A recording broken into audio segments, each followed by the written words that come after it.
primeiro gancho internacional que a presidente Dilma teria para chamar a comunidade internacional para vir discutir as questões centrais para o Brasil, que são desenvolvimento sustentável, com uma economia de base verde, com a proteção do meio ambiente, e a necessidade de garantir geração de emprego e renda e a manutenção da taxa de crescimento do Brasil, ela teve um palco ontem internacional para isso. E cobrar da comunidade internacional compromissos concretos com a preservação das florestas, não apenas no Brasil, mas no planeta como um todo, que todo mundo sabe, as florestas representam entre 16% e 20% do total das emissões globais que provocam mudança climática, e é outra grande crise que o mundo finge que não existe até que aconteça um novo desastre. Ela perdeu essa oportunidade, não porque não cabia no discurso, porque era muito tema para ela tratar do discurso, porque não é prioridade objetiva ainda para a presidente. Ela deixa ao seu staff cuidar do assunto. E não foi por um acaso que o líder do governo no Senado vem e faz a recomendação, como ele fez ontem: olha, vamos votar o relatório do Luiz Henrique e a gente acerta lá na frente nas demais reuniões das demais comissões. Eu acho que existe uma visão do governo muito otimista, eu diria que perigosamente otimista, que pode caminhar próximo da ingenuidade, de achar que o Senado possa ter um comportamento completamente diferente da Câmara. Do ponto de vista do comportamento dos nobres senadores, sim, tem uma mudança bastante de postura, é muito diferente. Mas o resultado político pode ser, lamentavelmente, o mesmo. Porque o segundo ponto em comum é que o texto do senador Luiz Henrique, ele contém os mesmos vícios do projeto do Aldo Rebelo. Ele tem anistia lá, ele tem o desmatamento lá, ou seja, os erros são mantidos. Os cavalheiros que estão na mesa são mais educados, mas o banquete ainda é o mesmo. O banquete são os nossos biomas e as nossas florestas. Obrigado, Paulo.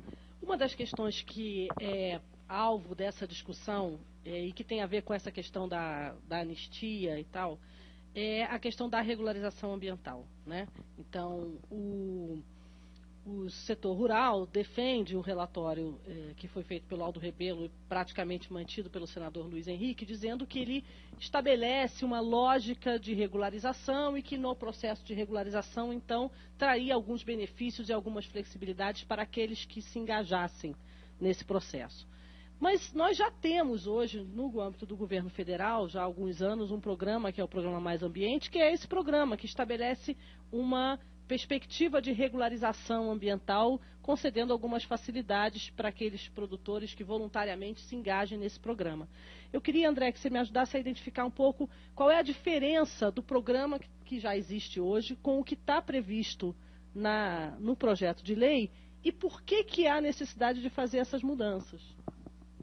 Veja, basicamente, tentando passar de forma bem objetiva e didática, a diferença é que um cria facilidade para o produtor rural se regularizar aos padrões ambientais e o outro cria uma porta de entrada para o produtor se regularizar sem precisar fazer nada, basicamente, sem ter que cumprir com nenhum compromisso em relação ao passado. Quer dizer, o texto atual aprovado ontem na CCJ, ele abre a perspectiva do Estado, facilita a vida de todo mundo, digamos, né? O Estado não precisa fazer muita coisa, porque ele simplesmente edita um decreto, abre um prazo e está resolvido.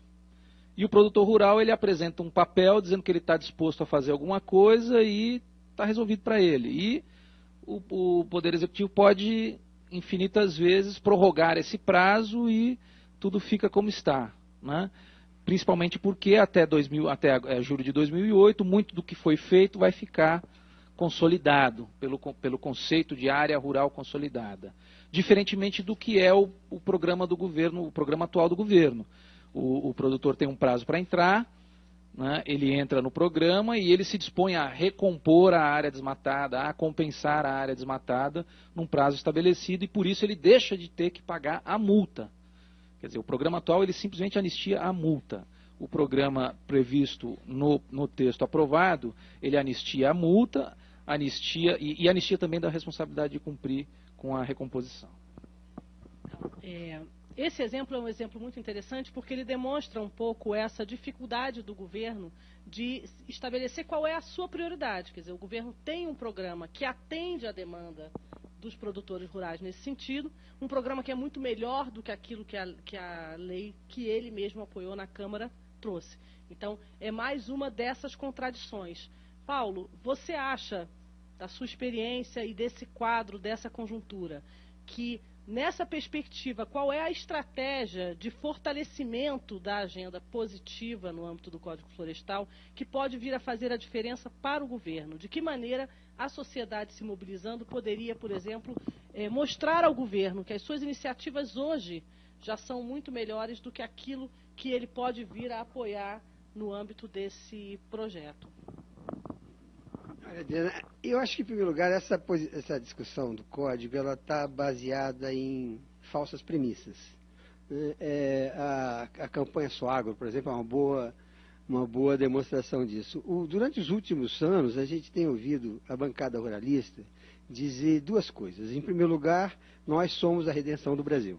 Nós somos a garantia de desenvolvimento, de aumento da arrecadação, de aumento das exportações, de geração de emprego e renda e de aumento da capacidade do país de disputar mercado global com commodities, principalmente agrícola, e estamos gerando estabilidade econômica, financeira, e estamos trazendo comida para os pratos dos brasileiros. Se o código mudar, tudo isso cai, né? Os brasileiros vão passar fome, ninguém mais vai conseguir produzir, e o Brasil não vai conseguir exportar, um cenário de desastre. E eles são, e, portanto, os ruralistas dizem que eles são os porta-vozes do setor que é o grande pilar desse país. Aí a campanha do Soagro, inclusive, ela atinge isso de uma maneira mais cor-de-rosa, mais aceitável pela opinião pública, somos todos bonzinhos e tal, e temos todos orgulhos de ser agricultores. O que num país marcadamente agrícola até hoje é verdade, uma boa parte dos brasileiros são agricultores, eu inclusive venho de uma família de fazendeiros, eu nasci no campo, né? E evidente que você tem razões de sobra para ter orgulho de ser agricultor. O problema é que tudo isso está sendo feito, em vez a tal Fazenda Brasil, que é usada no Soagro, quem financia não são os produtores rurais brasileiros que estão financiando o desenvolvimento do Brasil. Ao contrário, os brasileiros estão financiando a expansão do agronegócio. Se você pegar o crédito rural, é um ótimo exemplo. Nos últimos 15 anos, foram colocados 90 bilhões de reais no crédito rural. Entendeu? Então, essa expansão é baseada nisso. A sociedade financia o desenvolvimento do agronegócio. E o problema do agronegócio, que é mais terra. A discussão hoje do Código Rural, do Código Florestal, é fundamentalmente uma luta pela terra. O setor, principalmente da agricultura brasileira voltada para a exportação, quer mais terra. Quer mais terra, mais barata, porque você tem terra disponível no sul e sudeste do Brasil, no centro-oeste, e eles querem se expandir na direção de onde tem terra barata, quando não de graça, porque uma boa parte, pelo menos, das fazendas que foram abertas na Amazônia foram feitas em cima de terra pública, foram conquistadas muitas vezes a custo zero. Né? Então eles querem mais terra. Esse é o cenário da discussão. Queremos mais terra para produzir.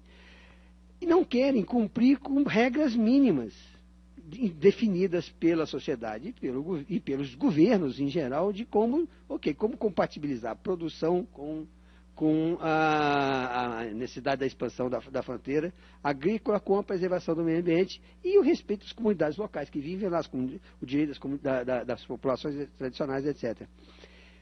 Esse é o grande cenário que está. Aí o que eles se colocam? Eles se colocaram desde o início, eu acho que o Aldo teve até um papel central nessa história, eles se colocaram, como isso era muito pouco palatável para a opinião pública brasileira, eles se colocaram como porta-voz do pequeno produtor. Né? Aquele pequeno produtor lá na Amazônia, eu moro na Amazônia, tá? E conheço um monte de pequenos produtores.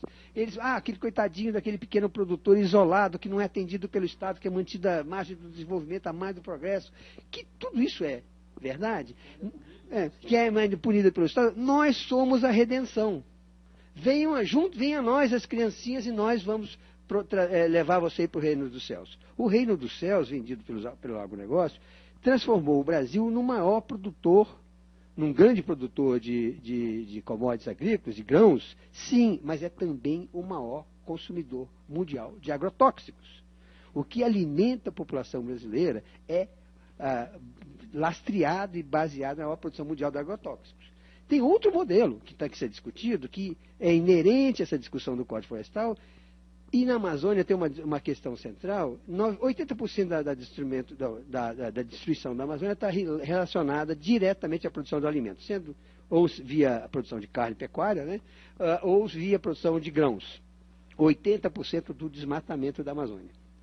70% do alimento consumido pela população da Amazônia é hoje importado de fora da Amazônia. Ou seja, a Amazônia, para usar ela como exemplo, ela está gerando alimentos que não abastecem a população que vive na Amazônia. Quando eu cheguei na Amazônia há 11 anos atrás, no porto ali de Manaus, pela manhã, fiquei fascinado com a quantidade de barcos que chegavam daqueles municípios do interior, daquelas comunidades ribeirinhas, carregados de frutos da floresta, de peixe, etc. Hoje, você olha aqueles barcos, eles vinham para Manaus abastecer o mercado da capital da selva. Hoje, os barcos chegam semi-vazios, quando não vazios, mas saem carregados de produtos importados de fora da Amazônia, de frango produzido, né, fora da Amazônia, de tomate, de tudo que é consumido hoje na Amazônia, deixou de ser produzido lá. E isso, aquele produtor, ele perdeu os estímulos para produzir. Ele fica ali esperando que a comida chegue. Algum Bolsa Família na vida. Esse é o problema. Tem um modelo econômico baseado no perverso, que é esse modelo do agronegócio, e a luta pela mudança do Código Florestal, ela vai além disso, é uma discussão de modelo. A gente está apostando no modelo errado, o Brasil está apostando no modelo errado, que não vai aumentar a saúde da população, não vai gerar mais emprego e renda eternamente, porque uma hora as terras se esgotam, né, o espaço de conquista desse território se esgota, tem limites. O grosso dessa agricultura está sendo voltada para a exportação. Nós hoje, as vacas europeias pastam no Brasil, porque as vaquinhas holandesas, bonitinhas, pretinhas e branquinhas, comem soja que é produzida no Brasil. Elas bebem a água do Brasil, aqui, né, porque vai em forma de grão. A gente hoje exporta... Somos um grande exportador de soja, né, o segundo maior do mundo. Esse ano, mais de 40 milhões de toneladas de soja vão ser exportados. Isso vai gerar uma renda de quase 37 bilhões de dólares. É legal. Isso está sendo exportado para a China. A maior parte disso, lamentavelmente, é exportado em grão, né? Então, o grão chega na China, ele é esmagado, ele vira um subproduto que é necessário ao mercado, que é ou o farelo de soja para gerar ração, para alimentar vaquinhas europeias, ou óleo, que é um subproduto hoje consumido inclusive como biodiesel, também serve para a alimentação humana. Uma proposta para o agronegócio, ele, em vez de lutar por expansão de mais áreas, ele podia, por exemplo, convencer o governo a proibir a exportação de soja em grão.